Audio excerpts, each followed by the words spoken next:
thanks to everyone for being here today. We just wrapped up our 10th practice for camp. I like what I'm seeing out there so far, a lot of energy. Guys are working hard, a lot of hard coaching. Sense of urgency, attention to detail is there, so we're making progress. We had our first scrimmage on Saturday. A lot of good things on offense, defense, and special teams. We had some guys step up and make some plays in all three phases. Went through a lot of situations, third down, red zone, 2 minute. A lot of special teams deals, so we got a lot of work done. Quarterbacks played well, competed. They all made plays. All three of them made plays. So we have to get better this week. So that's what we're doing. So I'll open up for questions if anybody has anything for me. We have Mike's question. Coach, we know scrimmages are a part of everything, but how much weight goes into the outcome of a scrimmage compared to game day? Quite a bit, because it's the closest to the game that we can get. Some guys do well in meetings and practice. They have a hard time taking it and carrying it over to games. So those scrimmage reps sometimes carry a little bit more weight. It's not everything. It's a part of the picture, though, part of the puzzle. We're trying to figure out who can help us and what their roles are. Thank you. Yeah. Mel, I'm wondering, when you get to this point where you're 10 practices in, you got one scrimmage, do you have in mind, is there a separation point? Do you see some separation from some guys, or do you kind of keep it going all the way up to game week? Well, we have another scrimmage coming up this Saturday, and then that's, it starts to become, the separation becomes more clear typically after the second scrimmage. And then midway through the next week is when we start to kind of develop the scout teams. And because you can't rep 3s and 4s. I mean, again, we just don't have enough time. 20-hour rule, we can't be out there all day. So work the guys out. So at that point, it's kind of here's the too deep. For now. I've had guys in the past like that maybe a true freshman that started off on a scout team at the beginning of the season and end up starting for us at the end of the season. So it's not the end, for a player when he's a scout team guy for second scrimmage, but we have to make some decisions. So. And I was wondering, particularly with the offensive skill positions, kind of the playmakers, but with the losses you had, particularly in the past game, this past offseason, just kind of who you see emerging, because there's obviously roles to fill. Like I said, all three quarterbacks made plays. Trey Mosley was making plays every day. Montoya Foster is coming up big every day. Christian Fitzpatrick is looking good. He's a big, tall receiver who has developed. He's doing a great job on special teams also. Gates is making plays. Glover's making plays. Tyrell Henry's making plays. Our tight ends are Malik Carr is a big target. He makes plays when he's out there. Our backs are making plays. Carr broke a long one. He broke another long one today. So I don't think we have a shortage of playmakers. It's going to be about execution and staying healthy. We got to get the horses to the race. We got to keep them out there.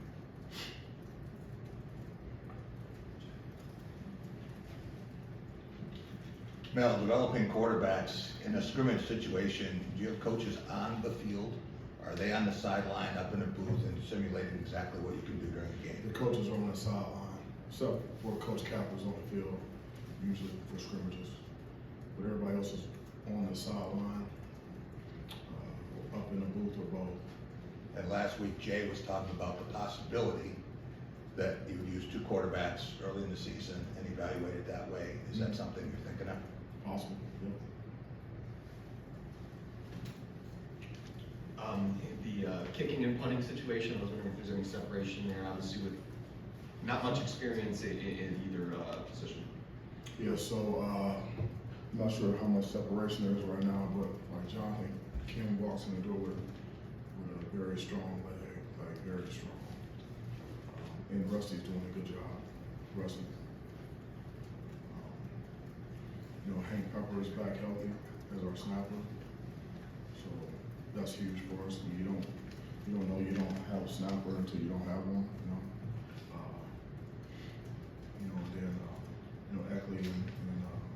honestly are competing like crazy, so it will be productive there. It will be you know, the kicking situation should be much improved. Now, kind of a mid-camp question. When you look, usually this time of the year, you've got so many hot days and it's 80, 90 plus degrees. You guys had a little bit more of a cooler camp. Is that something that, as a coach, you would rather have guys push and strain through the heat?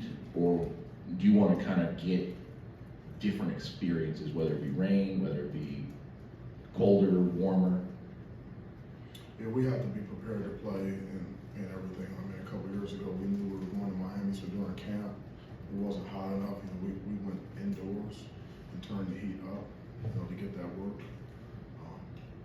So, you know, we'll do whatever's necessary to make sure the guys are prepared. You know, the number one thing we have to be is best conditioned, you know, so mentally and physically. So,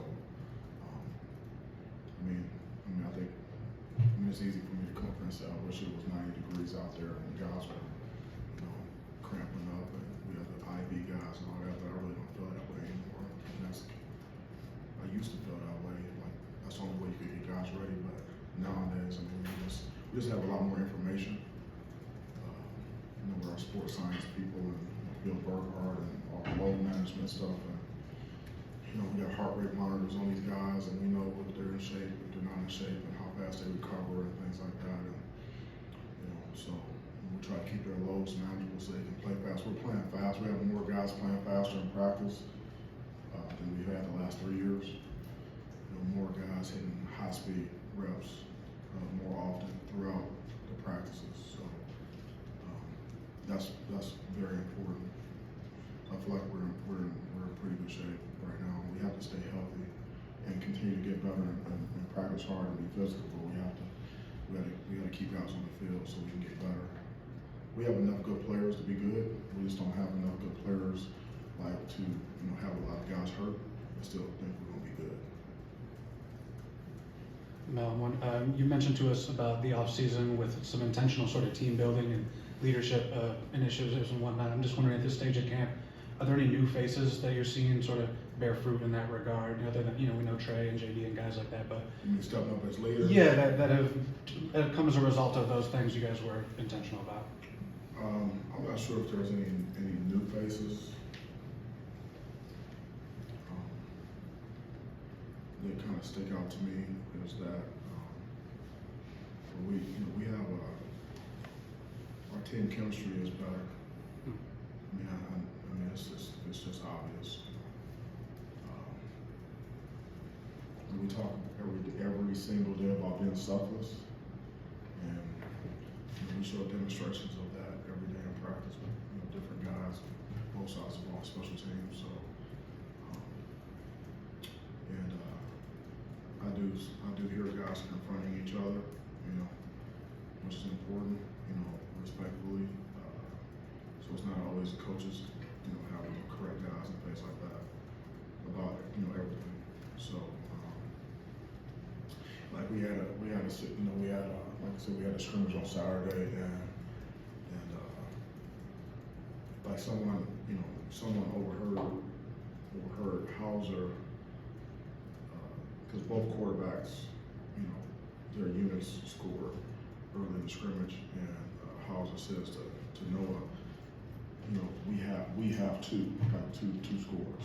It wasn't like I have one and you have one, or I had one, but mine was against the ones, you had one and yours was against the twos, or I had one, mine was throwing, you had one, it was a run, you know, it was just like we have two, that says a lot from that position about, you know, our chemistry at this point. No, obviously, just a couple weeks left here in camp, and then you'll be in game week. Is right now it all still about you guys and evaluating and understanding who fits where, or have you started to mix in any sort of game prep? And if not, at what point does that begin, or does that wait till that first week? Yeah, I mean, it's mostly, you know, about us, but we've done our out of season scouting reports. So, you know, we have things in our schemes that we're teaching that we know that we're going to need for the first few games. It's some of that stuff is being introduced in like in meetings and walkthroughs and things like that. But when we're going, right now we don't have really scout teams unless we're doing special teams. So right now we're just going good on good. We're running our stuff, our typical stuff against our defensive stuff. There's really no game plan. So once we go to scout teams, then we'll get more specific with that closer to game week. Mel, Izzo always talks about leadership for the point guard position. We've seen quarterbacks here who were 3-time captains, now leading teams in the NFL. We've seen others who won a boatload of games, were never a captain. How important is it to get leadership at that position? It's important. I mean, you're running the show, and you have to have the respect of your teammates on both sides of the ball. You guys have to believe in you. You have to be accountable. So I think it's important. I think it's hard to have a good team if at that position you don't have, at least solid leadership. I've been a part of some good teams where the quarterback might not necessarily have been the leader, but he was respected enough, to where guys will play hard for him, and that's the key. Mel, obviously with your extensive experience as a player and coach in the Big Ten, and then you're at Colorado, what are your thoughts on adding Washington, Oregon, and continued expansion of the Big Ten and what seems to be the Pac-12 crumbling? Yeah, I mean, I think it's good for the Big Ten. It makes us stronger. When you're recruiting players, high school guys or portal guys, and who you play is a big draw for them in terms of just thinking about what type of schedules we're going to have and what type of football and what type of competition it's going to be week in and week out. So it's a huge stage. It's getting bigger, and it's going to be even more competitive on the field. It's going to be more competitive in recruiting. It just makes our league stronger, makes our league better. It's important. I mean, you'd be surprised how many players, how many recruits we talk to, and they talk about, okay, well, SEC versus Big Ten. It always comes up.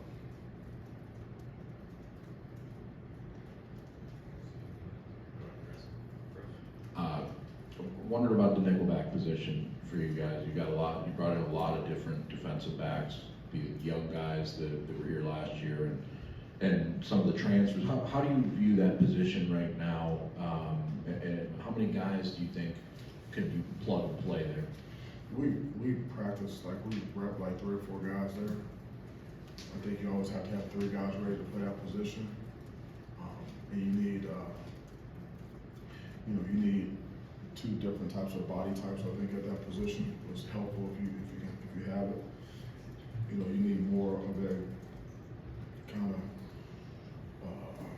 defensive back, a guy that can maybe cover a slot receiver man-to-man in that position, but also can blitz and can get off of a block, those perimeter runs or the bubble screen game, RPO game, things like that. And then you also need maybe a bigger hybrid type body, like Darius Snow, for example, who was a safety, who played that position, who plays well in space, but is big enough to, show up in the run game, get off a block. If they put a big tight end in the slot, to block, someone who can strike that guy, knock him back, and get off the block and finish on the ball. So sometimes you need a bigger body, but it's an athletic guy. So between the DBs and the hybrid linebacker kind of versatile guys, we're repping 4 or 5 guys there. Is that a position where a younger guy can make an impact? I think Angelo moved there, maybe true Yeah, I freshman. remember that. He was a true freshman. He went in there in that COVID year, and it's one of the more difficult spots to play, in my opinion. It's because you're a DB and a linebacker.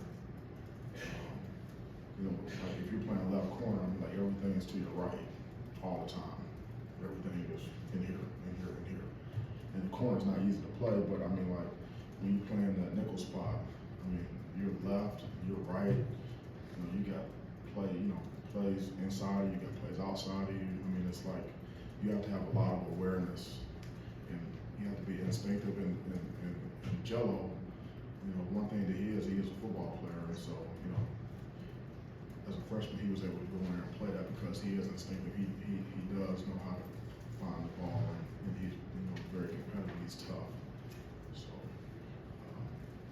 and then you're trying to find at least 3 guys that can play that position. So, it's very important. I mean, Ross Ells is our special teams coach, but he also works with the nickels because he's a linebacker coach by trade. So that's a good role where those guys can actually get some specialized individual coaching in practice and in the meetings. Coach, you talked about the leadership and the quarterback position a little earlier. How have you liked that position as far as when adversity has faced them during this camp, and how much is that, how they handle that going to your final decision when you make the final decision on who's the starter? Yeah, it's going to be important. I mean, body language is big. You know, being able to go on to the next play because everyone's watching the quarterback and the head coach. Like when something bad happens, everybody's going to turn and look at me. Everybody's going to look at we're on offense. Everybody's going to look at the quarterback. Everyone. You know, so you have to have poise. You have to be able to go to the next play and have mental toughness. And so, you know, our guys are doing that, and they're getting better at that because. Like we have guys that really want to be good, and they're competing hard. You know, when things don't go right, I mean, guys are disappointed, right? And they want to win. You know, they want to win a job. They want to win the down. They're competitive guys, and so you know, there's a fine balance between like how